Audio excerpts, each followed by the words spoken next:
नमस्कार। एनटीए द्वारा finally syllabus reveal कर दिया गया है और सभी बच्चों के लिए कहीं ना कहीं ये एक बहुत अच्छा संकेत है, कहीं ना कहीं ये एक बहुत अच्छा मतलब एक पॉजिटिव हुआ है काम। ये क्यों सर? क्योंकि कहीं ना कहीं जो चैप्टर हटे हैं, पॉलीमर, ऑर्गेनिक केमिस्ट्री की बात कर रहा हूं मैं, just syllabus for the organic chemistry.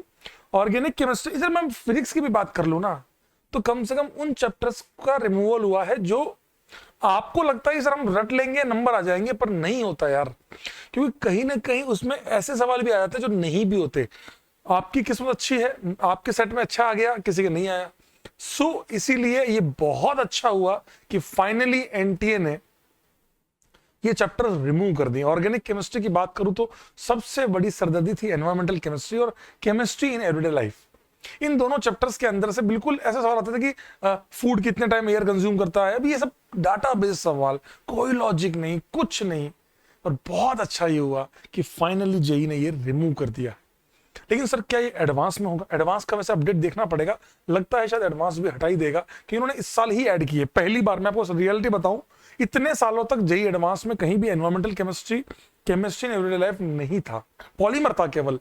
बाकी ऑर्गेनिक की बात कर रहा हूं तो ठीक है, अगर वो हट भी गए, वापस हटा भी दे, लास्ट ईयर ही ऐड किया, केवल एक साल हुआ, हो सकता है इस साल हटा दे।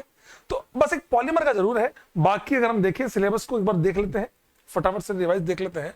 तो प्यूरिफिकेशन, ये चैप्टर बहुत अच्छा किया इन्होंने, रिमूव नहीं किया।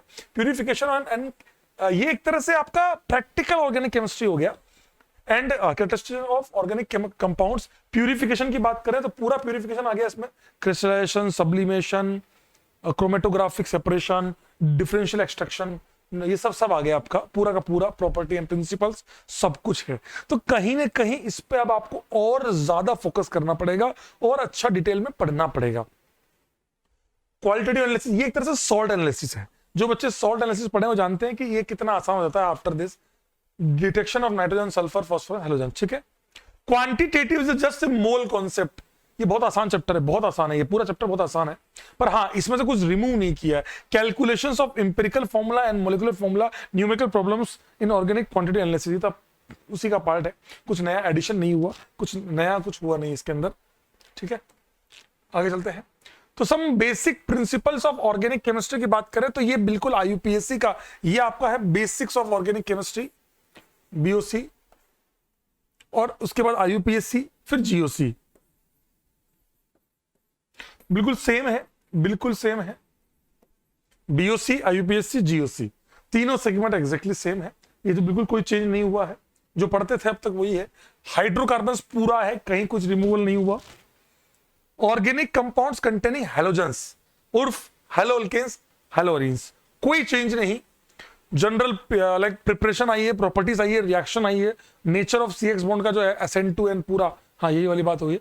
यूजेस अब अच्छा, ये वाला पार्ट नीट के अंदर यहां हटा दिए गए हैं इसमें बहुत सारे, पर जेई के अंदर uses, environmental effects of chloroform, iodoform and freons, कहीं ना कहीं। लेकिन इसके बहाने ये लोग एनवायरमेंटल केमिस्ट्री पूछ लेंगे, तो लेकिन ठीक है, इतना ही पढ़ना है ना, बहुत ज्यादा वर्ड्स वो नहीं है। हाँ, इसके अंदर इन्होंने कहीं भी वो नहीं लिखा है CH2Cl2 डाइक्लोरोमीथेन, अब वो और CCl4 CCl4 टेट्राक्लोरोमीथेन, अब ये लिखा नहीं है। अब ये आएगा कि नहीं आएगा ये बड़ा डाइसी, नीट में तो हटा दिए गए हैं। पर ठीक है, हम इतना तो पढ़ ही सकते हैं, 2 पैराग्राफ है केवल, बहुत आसान आसान है वो तो हम एटलीस्ट हम वो तो हम पढ़ ही सकते हैं, कम से कम हम उतना तो पढ़ ही लेंगे, तो ठीक है कहीं ना कहीं। लेकिन हाँ, ये एक बेसिक ये रिएक्शन मैकेनिज्म है, ये आपका रट्टे वाला पार्ट है। ऑक्सीजन की बात करें तो कहीं ना कहीं अल्कोहल, फिनॉल, ईथर चैप्टर की बात कर रहा है, तो इसमें प्रिपरेशन, प्रॉपर्टीज, रिएक्शन, यूजेस भी है। Alcohol, phenol, ether. अल्कोहल के अंदर आइडेंटिफिकेशन, मतलब आपका पूरा का पूरा कैसे पहचानना, monohydric, dihydric, trihydric. And phenols के अंदर एसिडिक नेचर, ये सब आपका आ गया है। ईथर, अब ईथर में लिखा है केवल स्ट्रक्चर, तो ईथर के केवल स्ट्रक्चर पे सवाल आएगा, इसकी रिएक्शंस हटा दी गई हैं, तो रिमूव्ड। अब वो लेकिन क्या हमें पढ़नी है कि नहीं? जैसे क्लीवेज ऑफ ईथर, अब क्लीवेज ऑफ ईथर है, अब वो कहीं ना कहीं, अब sir cleavage of ether, ether की रिएक्शन है, पढ़े या ना पढ़े, पढ़ना चाहिए, कहीं ना कहीं वो किसी न किसी तरीके से पूछ लेगा। प्रिपरेशन ऑफ हेलोलिन्स हो जाएगा या हेलोल्केन आ जाएगा, प्रिपरेशन ऑफ हेलोल्केन हो जाएगा, तो वो पूछ सब सकता है। कुल मिला के अगर इसकी समरी बोलूं तो हमको जो चैप्टर पहले चल रहा था वो पूरा पूरा ऐसे ही चलाना है। अल्डिहाइड कीटोन्स में सब पूछा है, अल्डिहाइड कीटोन में सब कुछ है, कुछ भी रिमूव नहीं है, जो पहले था वो आज भी है, सब कुछ वही है। पूरे पूरे चैप्टर पढ़ने हैं, कहीं कुछ टेंशन नहीं लेनी है कि ये आएगा कि नहीं आएगा, सब कुछ आएगा। हमें बिल्कुल भी इसमें अपने आप को न्यूट्रलाइज नहीं करना है कि ये आएगा नहीं आएगा, क्या होगा क्या नहीं होगा, सब आएगा। नाइट्रोजन की बात करें अमाइंस की, अमाइंस के अंदर जैसे नीट के अंदर एनटीएन है वो हटा दिया है, डायजोनियम की केमिस्ट्री लेकिन हमारे यहाँ है diazonium salt, importance in the synthetic organic chemistry, पूरा डाइज टेस्ट एंड ऑल वो सब आएगा, डायजोनियम की पूरी केमिस्ट्री आएगी। General methods of preparation, properties, reaction and use, देखो इस लाइन लिखते ही सब आ गया। Amines nomenclature, classification, basic character and identification, ये सब तो बिल्कुल बेसिक पार्ट्स हैं। इनकी रिएक्शन प्रिपरेशन, मतलब कुल मिला के पूरा चैप्टर है, फुल चैप्टर। हमें कोई टेंशन नहीं कि नहीं ये हटा दिया जोड़ दिया, कुछ नहीं है। कुल मिला के समराइज वे में बोलूं तो रिएक्शन मैकेनिज्म में कोई चेंज नहीं हुआ, और इसको जितना जितना डिटेल में जितने क्वेश्चंस करोगे प्रैक्टिस के साथ उतना मजा आ जाएगा आपको, कसम बता रहा हूं, फोड़ दोगे। बहुत तगड़ा चांसेस है, क्योंकि यहां समझना होता है, अब पॉलीमर में इनमें रटना होता है पूरा पूरा।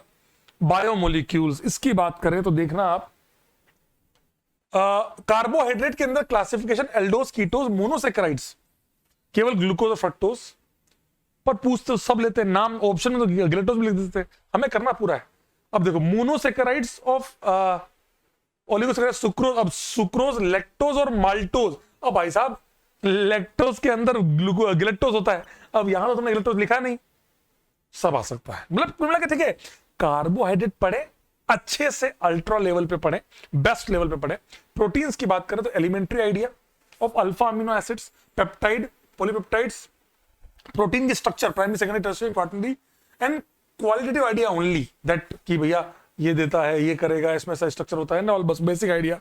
डी नेचर ऑफ प्रोटीन सवाल पक्का आएगा। एंजाइम्स, विटामिन्स, विटामिन्स है ना, फंक्शंस, न्यूक्लिक एसिड में chemical constituents of DNA, RNA, और कहीं ना कहीं बायोलॉजिकल, यहाँ पे बायो गुजर दी इन्होंने, बायोलॉजिकल फंक्शन ठीक है, ये हम कर सकते हैं, लेकिन हॉर्मोन्स ये नया है, जनरल इंट्रोडक्शन ठीक है कहीं ना कहीं, लेकिन इसको हमें बहुत बहुत प्रो लेवल ले जाना पड़ेगा। इसको हमें इस वाले चैप्टर को भी आपको प्रो लेवल करना चाहिए, क्योंकि कहीं ना कहीं ये मेंस और एडवांस दोनों के लिए इंपॉर्टेंट है। एडवांस में भी इसमें बहुत अच्छे अच्छे क्वेश्चन बनते हैं, कहीं ना कहीं आपको इसको अच्छे लेवल पे करना चाहिए। बहुत लॉजिकल चैप्टर है, बनाएंगे हाथों से। हाँ, लॉजिकल पार्ट कहाँ अट जाता है, एंजाइम्स, विटामिन्स, ये हार्मोन्स, इनमें हम थोड़ा सा, लेकिन कहीं ना कहीं इसकी एनसीईआरटी बहुत अच्छे लेवल पे करनी है। अब बात करें तो इसके बाद अगर बात करें principle of practical organic chemistry, ये आपका हो गया डिटेक्शन ऑफ एलिमेंट्स, ये आपका पूरा का पूरा हाइड्रोक्सिल हम पढ़ चुके हैं, अल्कोहलिक और फेनोलिक ग्रुप का, दैट पीओसी, एक तरह से पीओसी है ना, एक तरह से क्या है ये, एक तरह से क्या है ये, पीओसी है,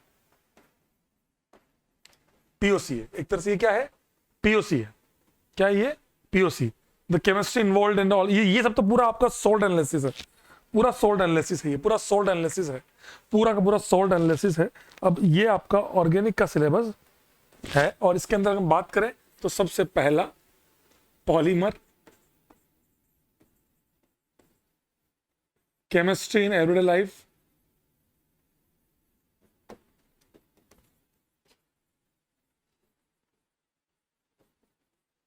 और एनवायरमेंटल केमिस्ट्री, ये तीनों चैप्टर जो हैं आपके पूरे पूरे हटा दिए गए हैं, रिमूव्ड, दैट आर रिमूव्ड। तो आप सब लोगों से रिक्वेस्ट है कि अब आप लोग बिंदास तरीके से फ्री माइंड से रिएक्शन को पढ़िए और प्रो लेवल पे पढ़िए, मजा आ जाना चाहिए। कोई कुछ भी पूछ ले, मेंस करें एडवांस करें, दोनों साथ लेके चलें। एडवांस का पढ़ेंगे तो मेंस भी क्लियर हो जाएगा, मेंस का पढ़ेंगे तो मेंस भी क्लियर नहीं होता। ये फैक्चुअल बात है, दिमाग में रखिएगा। And that is the syllabus for all of you. Thank you all of you, thank you, thank you. अब बिल्कुल अर्जुनास की तरह, एकदम जैसा अर्जुन था उस तरीके से लग जाइए अपने काम में, एकदम निशाना जेई मेंस फिर एडवांस कोशिश कीजिएगा। That is a remove, that is update from the NTA.